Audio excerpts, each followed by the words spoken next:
Hi all, and welcome back to our series of sessions on OOPS concepts. Today we are going to see the relationships in context with the OOPS concepts. OOPS means the object-oriented programming concepts. Now before this session, I am sure you must have listened to the OOPS concepts introduction session, because the introduction session will help you understand this session. So if you have not listened to that introduction session, my recommendation is that you first listen to that session and then afterwards you listen to this relationship session. Now we have seen that the decomposition was the act. Through decomposition, what we obtained was the objects, set of objects. Of course, there was another way of decomposition. We called that as algorithmic decomposition, but we are not going to see that in detail. Whereas we are going to go more deep into the objects obtained from object-oriented decomposition. Today we will see the relationships which can exist between those objects and how do we describe objects by using a standard notation. In the introduction session, we have seen the shortcoming of any free notation, because the free notation can create ambiguity and misunderstanding between different people who are going to talk together about the same design, about the same object-oriented decomposition or any implementation. So let us begin with how to represent class or object in UML2. Now when we say class, class is nothing but a specification or a template or a place to write the rules about how objects need to be created. As you know, object-oriented decomposition has given us the set of objects, and these objects we have seen they work together, they collaborate with each other to perform higher level activities. Considering this collaboration, what we observed, they need to have the relationship between them, or they need to have each other's reference or maybe unidirectional reference. And reference concept we have understood from our introduction session, which is equivalent to having a mobile number of our friend. So we will not repeat that.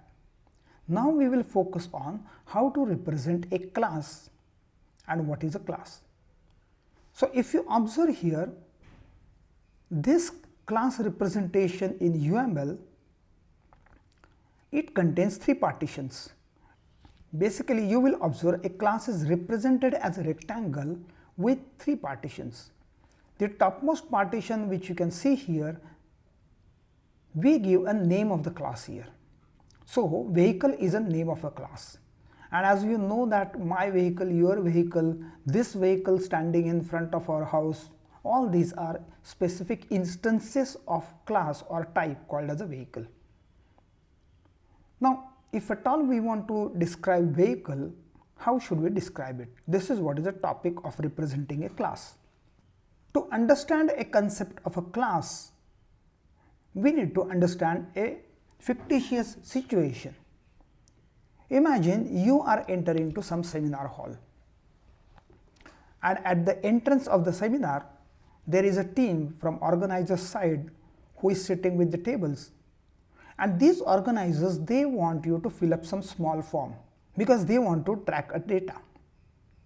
They give you a small form. On that form there are 2-3 fields, for example the name of the participant who is coming, mobile number, address, and how did you come to know about the seminar. Suppose there are these 4 fields. Now every participant, now these 4 fields, and there will be a data type which are the columns which will support the entries, typical entries which will be done. For example, for a name on a very formal format forms, for example like a passport, they will just not give you a place for entering a name as such, but on the passport form it might be asked your first name, middle name, family name. You will observe a data type which is strictly given to express the actual data for that instance, because if I am going to register for a seminar, I might write my name the way I want it, but if it is for the passport requirement or any visa documents or anything, then obviously this data will be spatially typed. Similarly, the mobile number may be asked casually, or mobile number may be asked with the country code and all those things. So you will observe the place in the class, this middle partition is kept for specifying how a data of that object should be entered. The role which that form played in context with the seminar, or the form to be filled up for a passport, is the same role which class is going to play for any object. Class is going to describe the fields which need to be captured for every object produced from this class. And this is the value addition of a class in object oriented decomposition or analysis, or even at the implementation level always. Everywhere what class is going to represent is a template or a form in which every object is going to enter the data very specific to that object. So this middle partition is called as, the set of these entries are called as attributes of a class. Every attribute of a class is given as a key value pair. A key is name of that attribute and value is data type of that attribute. So for example, the registration number of a vehicle will be a string type. Capacity of how many passengers can travel in that vehicle will be of integer type. A price of that vehicle will be typically of double type, double or float. There can be even a boolean type. IsAuto is an attribute which will capture whether this vehicle is auto gear or not. So attribute set is nothing but specific values need to be captured for every object of this class. Now if any object is of this data type, then obviously object must have set of these 4 values. This third partition of a class is going to be a place for writing the operations. Operations means which operations or which activities can be performed on objects of this class. Always use primitive data types to express the attributes. For example, string, integer, double, float, boolean. Now string, though it is not really a primitive data type, it can be treated as a primitive data type because almost every implementation language provides a ready-made structure for representing a string. Similarly, even we can extend it to even date and time, because almost all the object-oriented implementation languages, they provide ready-made types. See, I am using a word type, right? So class and type, they can be used a little bit loosely in an interchangeable way. So even date and time can be taken as a primitive data type while representing a class. Now why there is a partial approach towards some of the attributes types, rather the data types of attributes? Our main purpose is that our model should be maintained simple enough so that stakeholders will understand. There will be a tendency for candidates to use byte, unsigned integer, then the char and all these data types, but we should avoid using these language specific data types because they are not common data types or common primitive data types across all the languages. So please avoid using any unsigned integer, char, byte or any like nibble, word or anything which are very specific to implementation language, because you must have observed our model is a domain model and domain models are not attached to any language. Okay.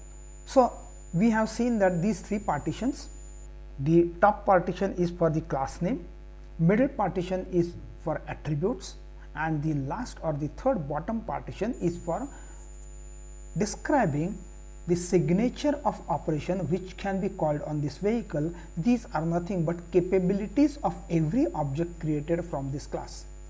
So for example, any vehicle instance created or any object of type vehicle can start, can stop, can accelerate, can brake, and there might be few others as well. We will see which ones to include, which ones not to include.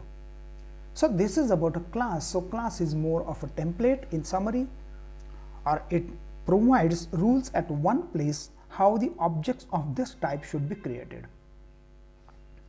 Now look at the right hand side. This representation looks a bit similar to this, but there are certain differences. First of all, this gives some name here colon, and this vehicle matches with this vehicle.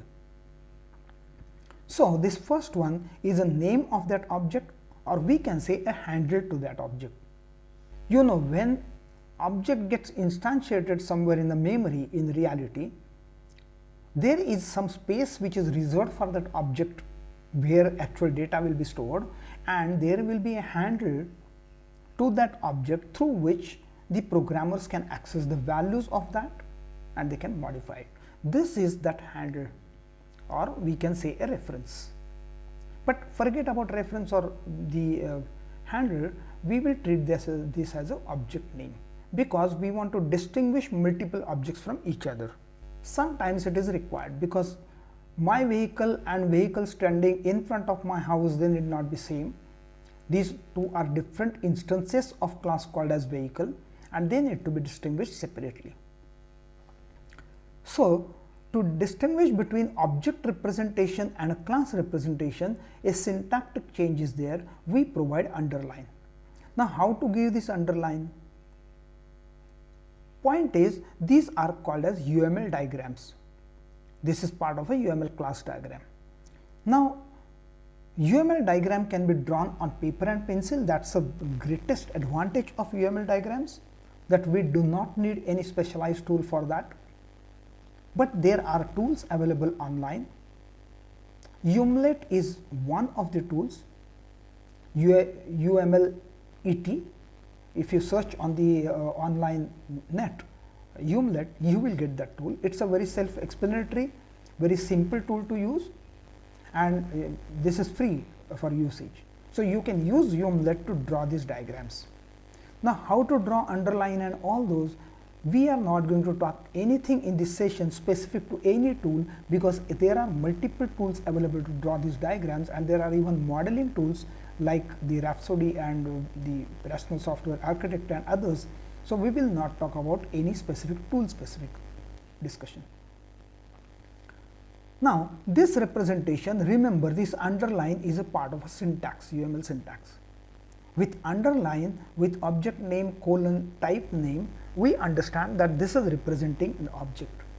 Second important difference you will observe, this is also represented, here also attributes are represented as key value pairs, here also attributes are represented as a key value pair. But observe carefully, the key is name of attribute, which is same as this. Key is a name of attribute which is same as the key in the class, but a value of object, value of this key in the object representation is actual value which is very specific to this object, which is a proprietary one. For example, class says registration number is of type string, but object says registration number equal to a specific number by which this object can be recognized.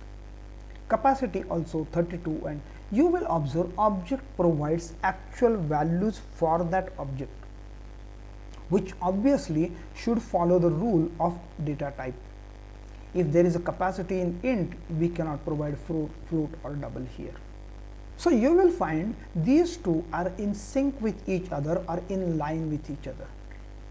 This is one object known as a staff vehicle, which has got capacity of 32, registration number this, cost this, and is auto false. There is another instance of object which is maybe a CO's vehicle, which is having this registration number, capacity is 6, cost is this, and is auto is true.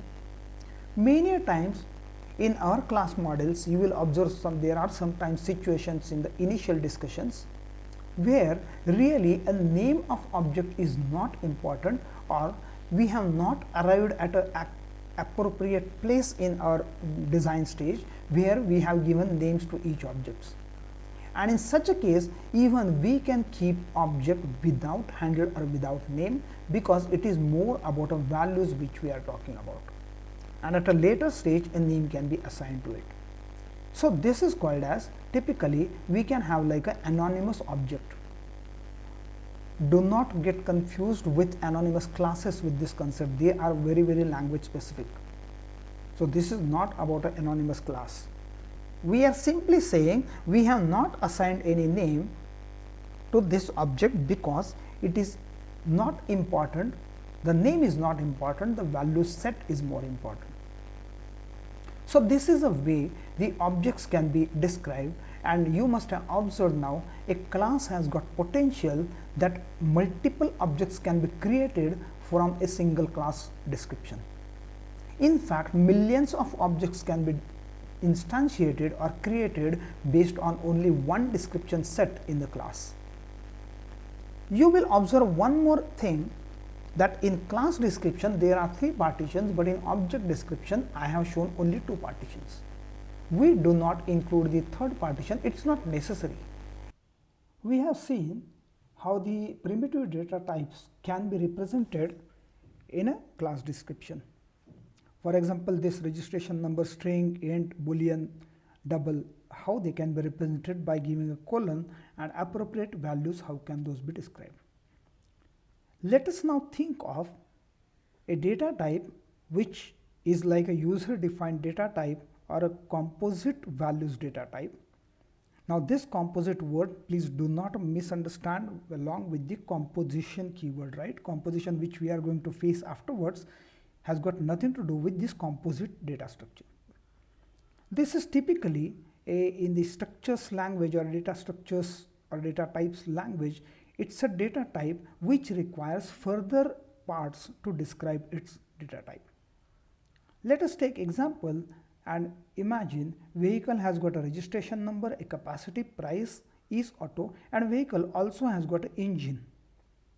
Now if vehicle has got an engine, engine itself has got few attributes of its own. One way will be to add all these attributes into the vehicle itself, but then we are not doing a justice to the object oriented concept. Means vehicle does not have the power or the cylinder volume or number of cylinders, but actually vehicle has got engine, and engine has got all these properties. Because decomposition says that we should distribute the available information across all the objects in a justifiable way. To do this, it was necessary for us to identify the objects or decompose the objects which are keeping their data and their behaviors together. To represent such a type of composite data type, we use something called as a relationship. Let us at least find out that this data type and this data type, they are related together, because engine is part of the vehicle, or engine is completely related to a type called as a vehicle. Similarly, a color is a data type, and typically students tend to take color as a string. Point is, color is a string, agreed, but if company is going to manufacture only red, green and blue vehicles, or within context there are only few colors out of which only one to be selected. In this case, we call such data as enumerated data. And enumerations also can be represented in UML like any other class. That is why we use word called as a type instead of a class, because type is a more generic name given to this representation. So this is a class, but this is an enumeration, and how do we distinguish class from enumeration is something called as a stereotype. This is a UML syntax. Okay, we can't ask question why it is represented this way. It's a syntax part of UML to tell the viewers that this data type is different than a class. Class has got a key value pair of attribute name and its type, whereas enumeration of colors is having all possible values. In general, enumerated data type does not have a behavior or the operations which can be called on those are fixed operations. And that is why enumerations can be shown with the possible values. Which is a typical enumerated data we come across? The weekday names, the month names. There are lots of things which can be elaborated or described as a enumerated data, because it is one of only these values. So we can say vehicle has got a color, and color can be described by only red, green, blue, and such a data type is also an attribute of that class. So in general, how many attributes this vehicle has got? These 4. This is 5th one as an engine. This is 6th one as a color. So we understand that vehicle has got these 6 properties, these 4. Only thing is these 4, they belong to a primitive data type, where these data types, they do not have their own behavior. Do not get confused between Java's type of integer with I capital or uppercase, double, boolean and string, because those behaviors are typically, those are called as a wrapper classes, and we are not talking about anything about a Java. We are talking generically about a UML representation of a class. That is why try to understand that this representation is also a type. So class is also a type. And to use a class representation for describing a composite data type is also equivalent to having an attribute of a primitive data type. You will observe vehicle has got these properties. Now attributes and operations together are many times called as the features of that class. Similarly, engine has got its own features, and this way if you observe in a complex decomposition, you will observe a big object map. We have instance of an object like last time. Of course, there is no necessity of giving a name to it. These values of objects, they are very specific to this object, and there is one object or instance of engine associated with this. So vehicle 1 has got engine V1 E1, for example, which is of a petrol type, whose power is 89 bhp, which is having 4 cylinders. Similarly, vehicle is associated with one instance of a color, which is a red one. This comma is not correct, it's a typo. Okay, so enumeration color with a specific value red is associated with this vehicle instance. Similarly, another vehicle is having these specific values. There is another engine which is associated with this vehicle, and there is a color blue associated with this vehicle. So you will observe this class diagram can be mapped to a specific instance of this set of objects or this set of objects. Again, you will observe a class diagram, a very primitive class diagram though, is again becoming a template to represent the object maps which can be created as per this class map. This is how a set of classes working together, they collaborate. Now you will observe vehicle and engine, they collaborate, because when you say vehicle start, internally it might say engine.start, and this is the way they collaborate, and this is the reference of the two objects is described at a class level. If there is a relationship at a class level, there can be a relationship at an object level. So primitive data types plus string, date, time we have seen can be represented as attributes, whereas any data type which itself has got its ingredients as the primitive data types, we represent them as another class, and objects of this class are associated with object of this class. So this is the way we represent composite data types and enumerations.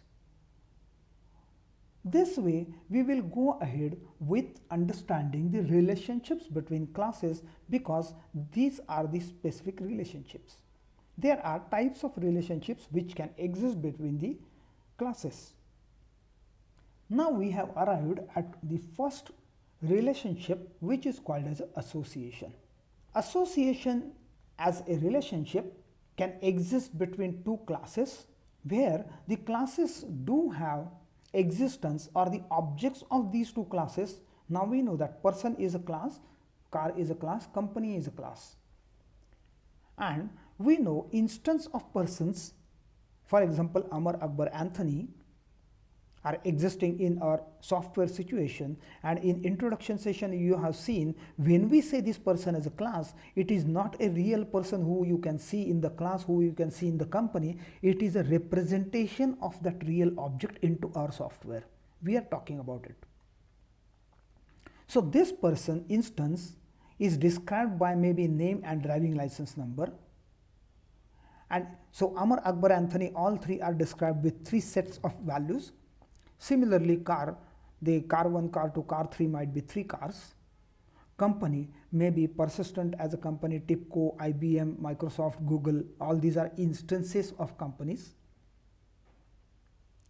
And this relationship called as an association can exist between two classes provided instances of this class can exist independent of instance of this class. Let us try to understand this statement.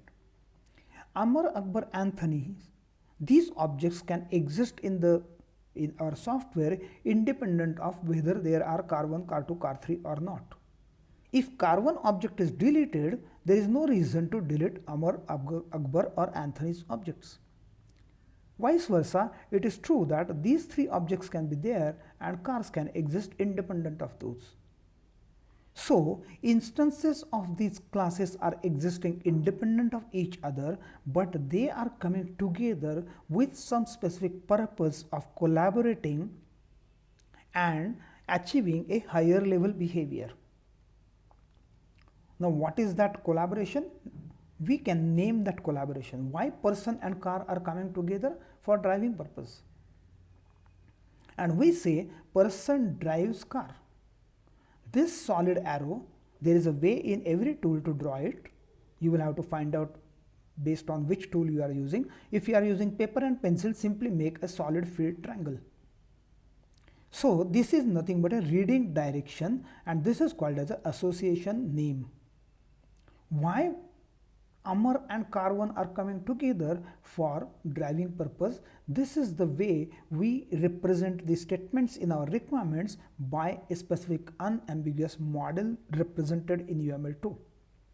We say person drives car. There can be alternate another relationship, person repairs car. Maybe Anthony is the mechanic of a car and maybe Anthony might be repairing a car. So there is possibility of another association of type person repairs car. Now when you say person drives car, let us take this association at this moment. This link is association symbol. So simple line between two classes says that person class is associated with car because both objects, they do have independent existence. One object is not going to hold another object with it. It will be made more clear in the other representations of relationships. Similarly, person works for company. See the reading direction. If you want readers to read from right to left, you give solid arrow on this side. But right now, person works for company is a correct relationship. So person, object of person can have relationship with object of car. Object of person can have different relationship with object of company. So Amar has got car 1, Amar drives car 1 and Amar works for Google. This is possibility. Okay. So this is about a association name. This is a UML syntax. UML represent it this way. Let us consider, for example, our Amar, Akbar, Anthony as they drive. Anthony, we are taking it as a different case. So Anthony is supposed to be a mechanic, but still Anthony can drive a car. Now Anthony is a mechanic, but Anthony drives his own car. That time he is not mechanic. One instance of person, for example Amar, can drive how many cars simultaneously? Either 0 or 1, because either Amar will be driving some car or Amar will not be driving a car. But at the most, if Amar is driving, Amar can drive only one car at a time, and this is represented by multiplicity. This is called as multiplicity of car objects along with one object of person. So on this side you consider one instance, and with how many instances of other class it can get engaged. Similarly, looking from car's perspective, if a car is being driven, how many drivers are driving it? If one car 1 is there, either car 1 is being driven by someone or car 1 is at idle. If car 1 is at idle, no driver is driving it. But if car 1 is being driven, it can be driven at the most by one person. Either Amar will be driving it or Akbar or Anthony will be driving it, but not more than one. This multiplicity describes 0 ... 1 is a symbol, or it is a symbolic representation or a syntax of VML2. This means any number, integer number between 0 and 1. We will see actually what are all possible and valid values for this multiplicity. So we have seen this as an association name. This is the association name reading direction. This is a multiplicity. Similarly, multiplicity about person and company is person can work for 0 or 1 company. And every company can have how many persons? Any number of persons. So any number of persons is represented by star. Star is meaning that is any number of persons can work for one company. So looking from company side, this is called as a multiplicity. Suppose now another important question will be, from where this 0 ... 1 came? You may say, I am staying in some different country, and in my country person can work for 0 to 3 companies. Why are you taking 0 ... 1? Remember, all this data must come from the requirements analysis or requirements decomposition, and all these values we should have a proof or backing in our requirements. If customer asks us why you have taken 0 ... 1, because based on this a developer is going to write a code. Developer is going to write a code where person will not be able to work for more than one companies if this is what is the domain model. And customer will start shouting at you that in my country person can work for 3 companies, whereas you have represented 0 ... 1. Who told you to do this? So remember, all these values, whether star or 0 ... 1 or any values, any representation in this diagram should come from requirements. If it is not clear in requirements, we say requirements are incomplete, and we raise that question with the domain experts or system analyst or the customer side architects, that what is a rule which we should encode. Maybe a customer will say, no, in my country maximum 2 companies person can work for. Then it will come 0 ... 2. 0 means person is not working for any company, person is unemployed. That's valid. Still one point is unexplained, that is this word, driver and a transport. Now looking from person's side, Amar as an instance of person, looking from Amar's side, what is this car in context with Amar? It's a transport basically. Looking from the car instances perspective, what is this person who is driving it? A driver. Suppose Anthony repairs, a person repairs car is an association name, then on this side the end name will be mechanic, because person who repairs car is called as mechanic. So this is basically a role. Even though it's a person, instance of a person is a mechanic in context with car if relationship is repairs. So this is called as association end name. Association end name is basically a role which that object is playing in context with the other object. So this makes us clear about what is the association relationship. This is a class, this is a class. Instances of this class are independently existing of instances of this class. They are associated with each other, they collaborate with each other to achieve some activity called as a driving, because single person cannot do anything, single car cannot do anything, but if they come together they can drive. Based on number of instances of person getting engaged with one car, we describe the multiplicity here. Similarly with any other class, and you can imagine that there can be a complex network of classes together with different association relationships. So to summarize, independent objects collaborate for higher level of behavior, and this can be achieved by relationships. Association is one of the relationships where objects are independent of each other in their existence. Now what are the valid multiplicity values? A specific value 3 exactly is also a valid value. For example, how many Aadhaar card numbers or SSN numbers a person can have? Only exactly one, or maybe if person has not applied 0.1. But if at all person needs to have a birth date, exactly one birth date. A birth date certificate as an object and a person as an object, exactly one birth date certificate person should have. So exact 1, exact 2, 3, any n value is a valid value. This slash is just for alternative, slash is not part of this syntax. 0.2 means any integer value between 0 and 2 inclusive of 0 and 2. So 0.2 in place of this means 0 or 1 or 2. So you will observe 0.1 and 0.1 are exactly same because we can even give commas. We can say 2 is a valid value, 3 is a valid value, 5 to 8 all are valid values. This is also possible. So there can be a discrete values as well as a range which can be established. For example, here 2, 3, 5, 6, 7, 8 all are valid values for multiplicity. Similarly, we can even show 5 dot dot star means 5 and above any value is valid, there is no limit. We will not say this as infinity because this is always a finite value of objects. So 5 dot dot star, star means any value is valid including 0. There is one more thing called as a constraint. In curly bracket, generally we can put additional constraints. Now why are we describing these multiplicities?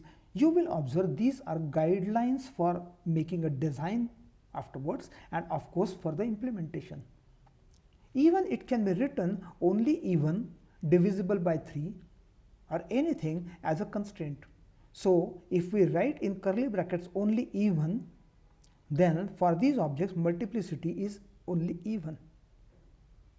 So for example, the footwear, right, number of items or shoes will always be even. So we can even express as a constraint, we can express as a range.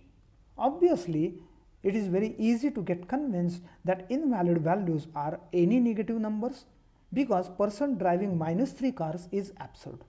Similarly, fractions. Person driving 1/3 car is absolutely meaningless and it is of no use. So any negative value, any fractional value is absurd.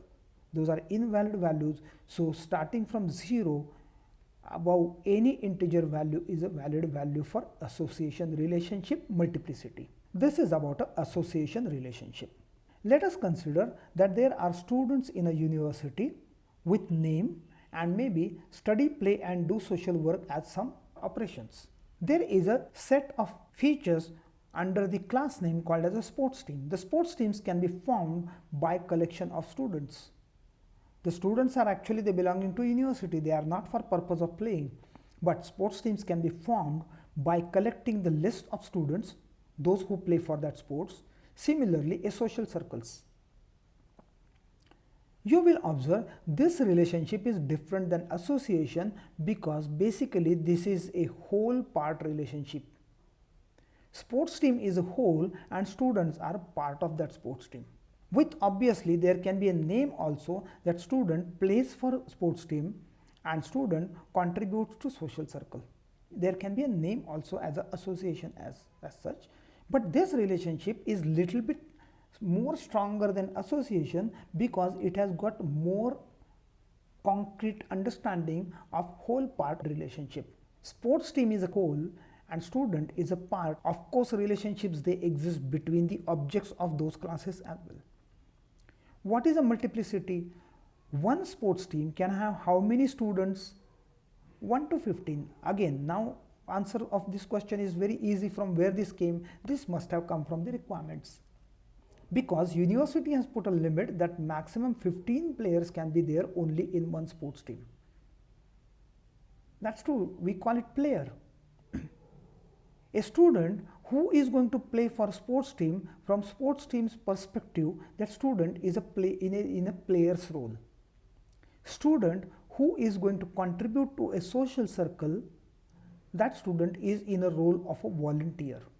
Is it possible that Suresh contributes for both? Suresh is a part of sports team as well as a social circle.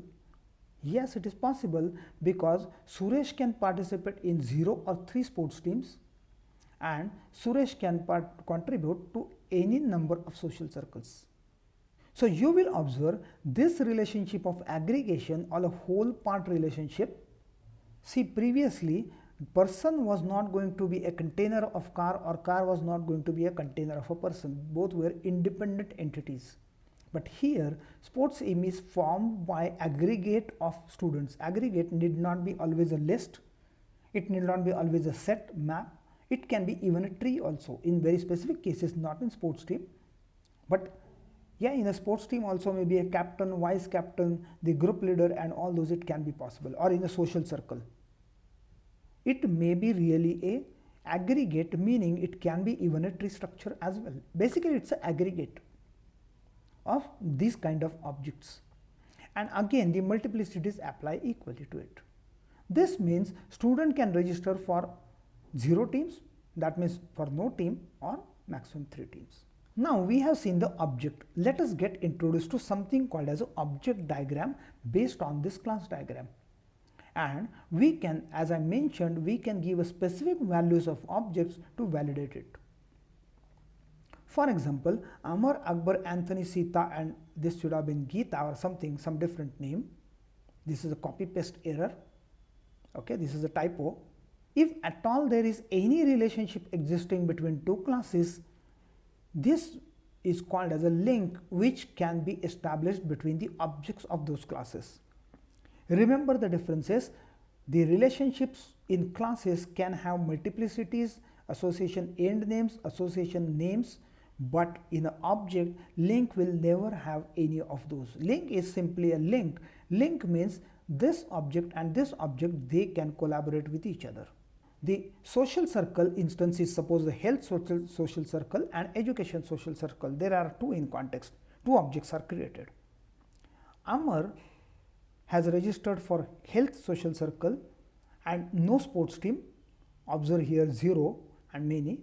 Similarly, Akbar has registered for 3 sports teams because 3 is allowed value here, and Akbar has not registered for any social circle, whereas Anthony has registered for health circle.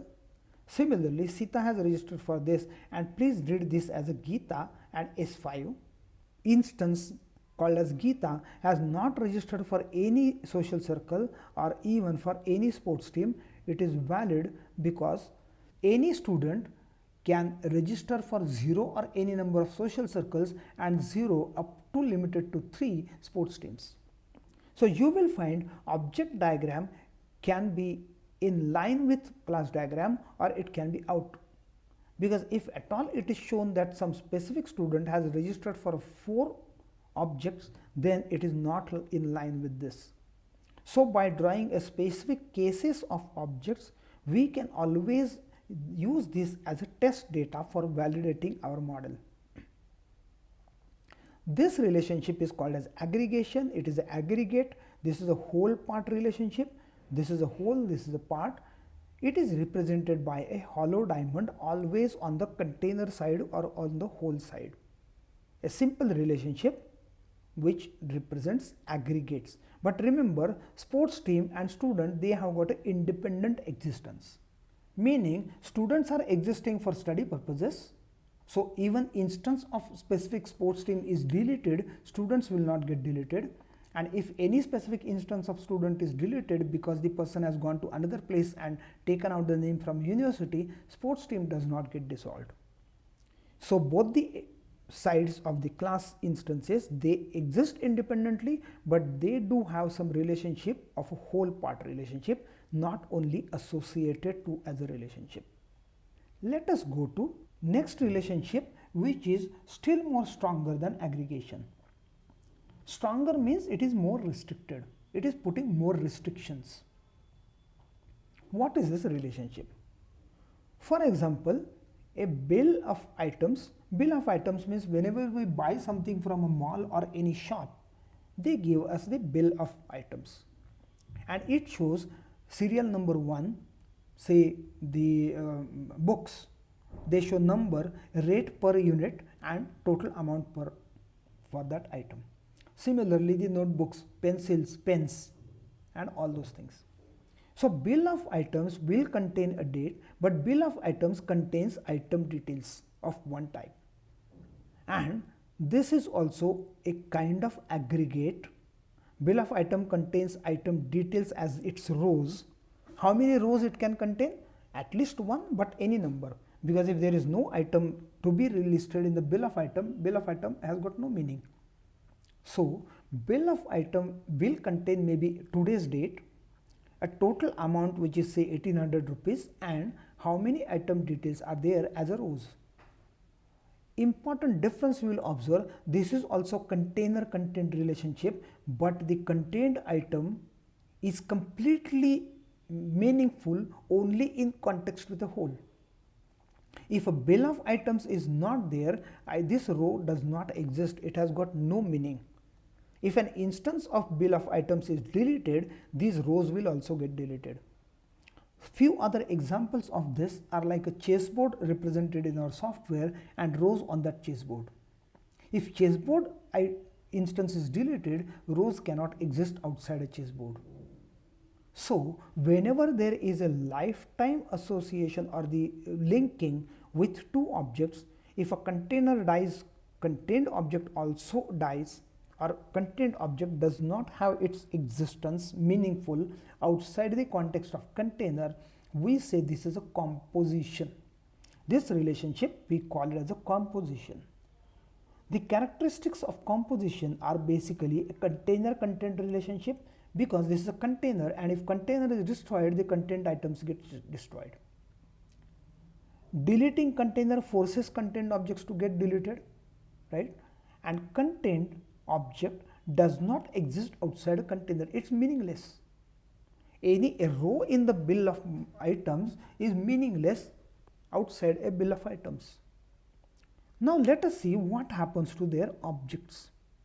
Observe here, for example, bill 1 instance, bill 1, bill of items, say date is something 28 January 22, total amount is 1700. How this total amount has been arrived at?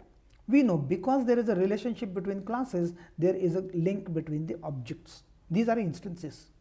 So first row says item number is pen, rate is 70, quantity is 10, and that is why it is costing 700 rupees.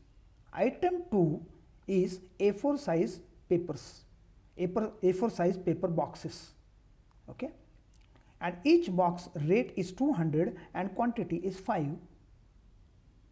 And these quantities, you will observe that these are in line with these attributes. These three attributes have been captured here, and these two attributes. So this 1000 rupees and this 700 rupees, total it is 1700 rupees for this object value. You will observe this is a container or aggregate of these two values, and it is holding the aggregate value. Similarly, there is another instance. There is a now items names I have given purposely separate, B1 I1, B1 I2, and B2 I1, B2 I2. Now these are the rows in bill of items, bill number 2. Maybe the date is same, amount is different because the first item or row is a marker, rate is 120, quantity is 8. Similarly, row 2 is again A4 paper boxes, rate is same as 200 and quantity is 5. Observe here carefully, this object and this object, they are exactly same. Their values are exactly same, and there might be a tendency of reusing this object. Even if I show this link with this object, it is going to carry a same meaning, because bill of items, observe in our earlier example, the student named as Sita was part of the social circle as well as the hockey sports team. This was a shared object in two aggregations. So even if one aggregation is deleted, still Sita is part of the second aggregation. Here, if we do that item, this is exactly same item of A4 paper box of 5 quantities. This is also same item. So why not reuse it? Let us connect this to the bill 2 and bill 1. What will happen is, if we delete bill 1, this will get deleted, and what will have bill 2 as? Or bill 2 is going to still have a reference of it, and even if bill 1 is deleted, this cannot get deleted, and that is where the difference of composition and aggregation comes. Here you will observe this complete object map is independent of this object map, even though the object values are same, object instances are created separately in context with only container. This instance is only making sense in this container, this instance is making sense in this container. So if this container dies, both these objects die. If this container dies, both these objects die. And that is where a composition is different than aggregation. At an object level or at an object diagram level, you will observe if social circle instance is cancelled, a specific social circle called as education is dissolved, there is no impact on Sita, because Sita is still part of the hockey as well as Sita is still part of the university. So composition has got a bit stronger relationship than aggregation. So sometimes people say composition is a stronger version of aggregation. But remember, composition is related to the lifetime. Composition is represented as a solid diamond instead of a hollow diamond in case of aggregation. Of course, a multiplicity can be represented even for composition. Bill of items can have at least one item, but number of items are not limited. They are finite, but there is no limit on those numbers. This is what is displayed. Generally, on the left hand side, we need not write 1 because that is going to make the things more complex. So in case of composition, even if you do not write 1 on left hand side, that is absolutely fine. So we have now seen 3 relationships, namely the association, which was between the classes whose objects can independently exist, but they come together for achieving some higher level behavior. Second relationship was aggregation, where there was a whole part relationship, but of course independent existence of objects of both the side classes. And the third one was a composition, where again it was a container contained object type of a relationship between classes, with only difference of container being owner of a contained object. Let us move ahead towards the relationship called as an inheritance.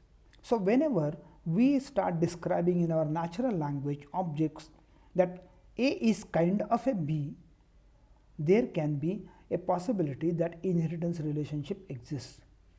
For example, here if you observe, car is a type of a four-wheeler, truck is a kind of a four-wheeler, four-wheeler is a vehicle, two-wheeler is a vehicle, meaning every four-wheeler is a vehicle, every two-wheeler is a vehicle, scooter is a two-wheeler, motorcycle is a two-wheeler.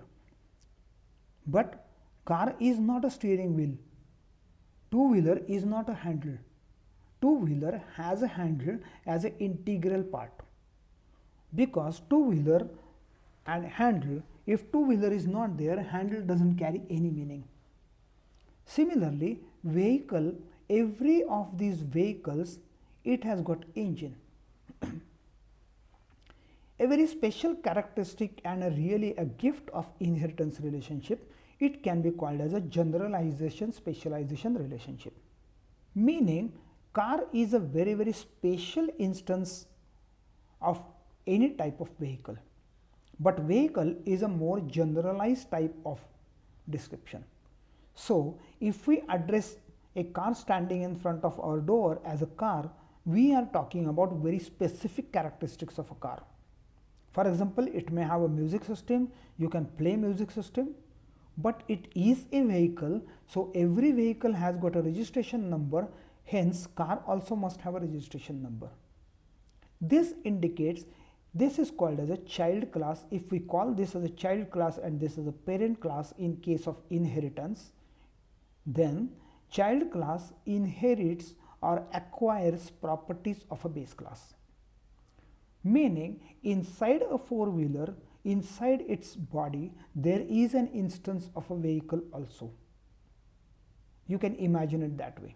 Meaning, every four-wheeler will have a registration number, every two-wheeler will have a registration number, And for same reason, every car will have a registration number, truck will have registration number. What do we achieve by expressing this way? Instead of representing registration number for all these 4 classes, what we did was find out a common properties or features, we can say common features, and represent them only in a base class or the parent class. It is also called as the parent class and a child class, or base class and a derived class. This is a very common and a popular nomenclature used for inheritance. The advantage of inheritance is we can represent a property or any code, say start and stop method. Suppose it is common for all these 4 classes, we can write that only in the base class, and all the 4 classes can inherit it. We say it inherits it, or they acquire it, a free implementation what is implemented in the base class. This is a straightaway use of a code reuse, and code reuse is a bottom line for every software or motivation of every software development. We would like to write a less code and reuse it at multiple places. So we write only in one class, we reuse it at all the child classes. This is called as inheritance relationship. Now, as we know how many attributes vehicle has got, right now in this diagram you can see there are effective two attributes. So registration number is an attribute which is common to all 4, that is why it has been pushed up. Similarly, car has got an engine, truck has engine, scooter has engine, motorcycle has engine. So obviously every 4-wheeler has got an engine, 2-wheeler has got an engine. So 4-wheeler has engine, 2-wheeler has engine, so vehicle also has engine. We represent engine only in a base class, even though with a relationship. See, every relationship is also attribute. So even vehicle and engine is having a composition, because engine is an integral part of vehicle, it is bound on all the child classes. But what about steering wheel? Steering wheel is not attribute, or it is not a relationship with a vehicle, because it is only for 4-wheeler. Similarly, handle is only for 2-wheeler. So you will find at appropriate levels of inheritance, we can go on describing relationship, and you will find here a composite relationship diagrams are coming into our diagram, and diagram is getting more and more rich. So we can read them separately with each relationship. We can say engine is an integral part of vehicle, 4-wheeler is a vehicle, 2-wheeler is a vehicle. So 4-wheeler's integral part is also engine, because it is a child class. Similarly, vehicle can be started and stopped, so every 4-wheeler can be. Car can be started and stopped, but car has got additional property of having a music system name, for example Sony or whatever it might be, and a behavior very proprietary to car is play music. But you can't play music on truck, scooter or motorcycle.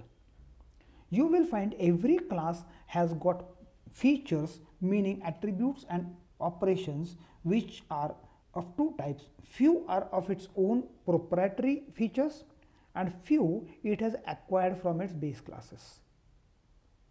So about an inheritance relationship, in summary, it is a generalization specialization relationship. As you go up, it is more generalization. As we go down, it is more specialization. It is basically mapping is a relationship. So whenever in your requirements you read between the lines is a between 2 nouns, you can probably think of inheritance as a relationship. Always a derived class inherits a base class features, it is not opposite, and it is represented by an arrow and a hollow triangle always on the base class side. It is always read in this direction that 4-wheeler is a kind of vehicle. So this is about inheritance relationship. It is different than previous 3. This represents is a and generalization specialization. Of course, there is a possibility that a class can have multiple parents. For example, a wooden door as a class. Wooden door is a kind of wood, this is true, and wooden door is a kind of door as well. Wooden door being a wood, it has got a mass, because every wood piece will have a mass, And being a door, it has got an opening radius. Wooden door being a wood, it can float and it can be carved. Being a door, it can be opened and it can be closed. So you will observe even properties of wood are acquired by wooden door, as well as properties of door are also acquired by wooden door. So multiple inheritance does exist in nature. And please do not undergo an impression that simply because Java does not allow multiple inheritance, UML will also not. That is not true. UML is not very specifically meant for Java implementations. UML is a generic representation of our model, the way it is. Especially a domain model represents the situation which is given in the requirements. And we have seen we are not doing any design, we are not doing any implementation. We are restricting our model into a domain space, meaning complete vocabulary is coming from the requirements. You must have observed none of our classes, they belong to any implementation language. And in such a domain model, multiple inheritance can easily exist. You will observe with the act of object-oriented decomposition, we start getting objects. If we list down these objects, their features like attributes and operations, you will find for a complex problem statement, you will get thousands of classes. Rather, multiple objects and the classes representations can become really thousands in number. Now, how to handle such a large number of classes? Again, the same principle applies, divide and rule. What we do in our library, we have got so many books. The libraries will typically have few thousands of books, 25,000 to 50,000, any number. But a person in library or librarian, how do they quickly arrive at a book which you want? Simply by putting them into different classifications. There are class numbers given to each book based on the topic, and those books are separated into different cupboards, racks and the shelves. This is the same technique which we use for grouping classes together, and that is called as a packaging. We put classes into packages with a common criteria. Set of classes which is more likely to work together should be put into one package. A similar principle in the library. The books which are more related to each other will be put into one cupboard. Maybe book on sports, if you go to any bookshop, they will also do same thing. Books related to sports, books related to cooking, books related to any other practices, they are separated into the cupboards. And the same concept is used in what is called as packaging. Packages are also equivalent as namespaces.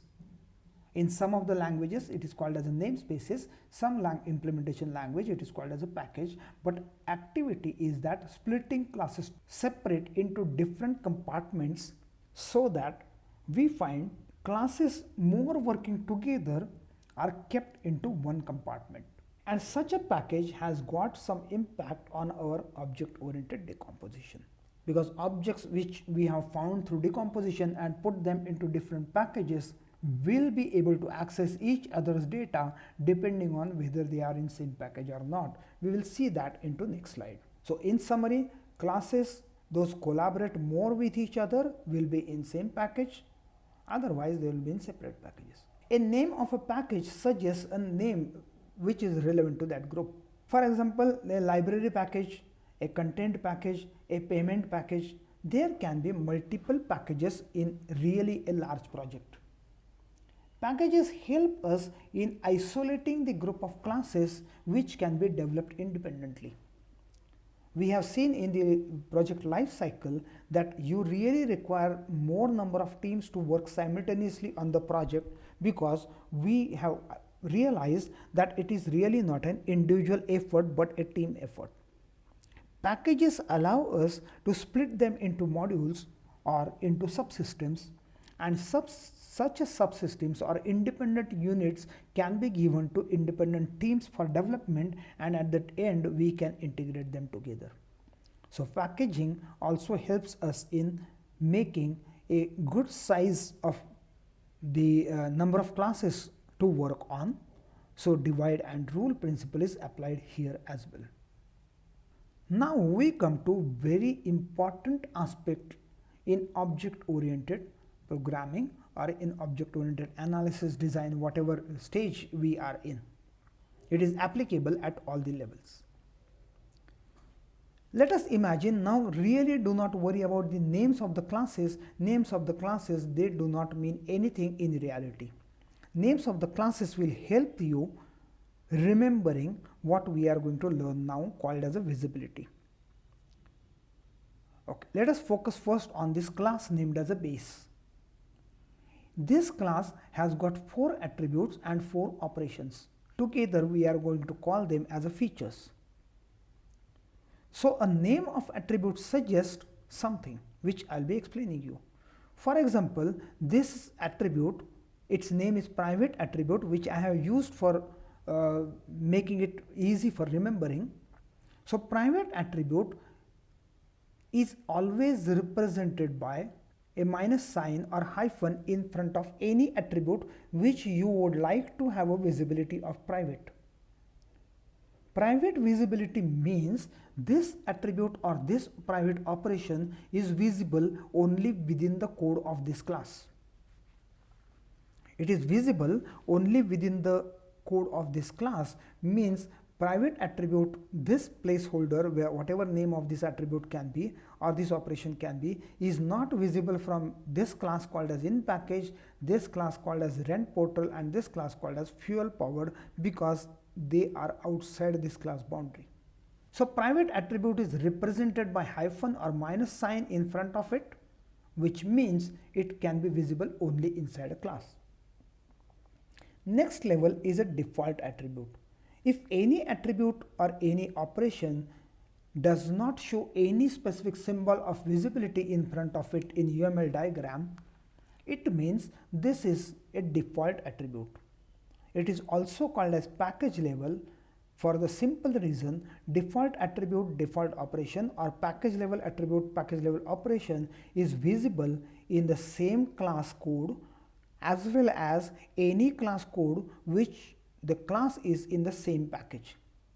If a class is in the same package as of the base, the code written in this class will be able to see this default operation and default attribute. Third level of visibility is called as a protected. So any protected attribute or any protected operation is represented by hash symbol in front of it.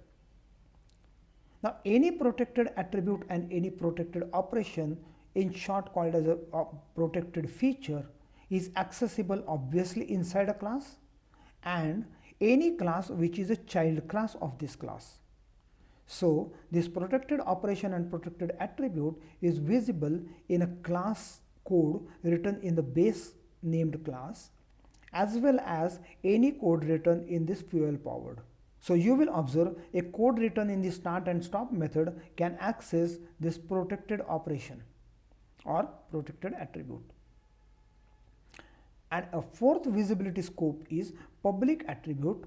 Any attribute which you want to mention as or any operation which you would like to mention as public visibility, we write plus sign in front of it in the UML model. Where do we write it? See, for example, this URL, if you want to make it private, you will write minus sign here. If you want to make it public, you will write plus sign here, or hash sign or no sign. Right now there is no sign in front of this URL, means this is package level because it is a default visibility scope. Similarly, the public attribute or public operation is visible inside this class, visible in any class within the same package, visible in any child class, in fact visible in any class in that application. So public is the most wide visibility and private is the most restricted visibility. So these visibilities, they play an important role in design stage. They may not be playing very important role in the analysis or the domain model level, but they play important role at design stage and at the implementation stage. We will see actually, right now we have just seen that they can be represented with these 4 scopes. This is information. We will go ahead and afterwards we will see the wisdom part of it, which one we should use. All 4 can be shown, but which one we should use it. That is a part of a usage of visibility that we will see later on.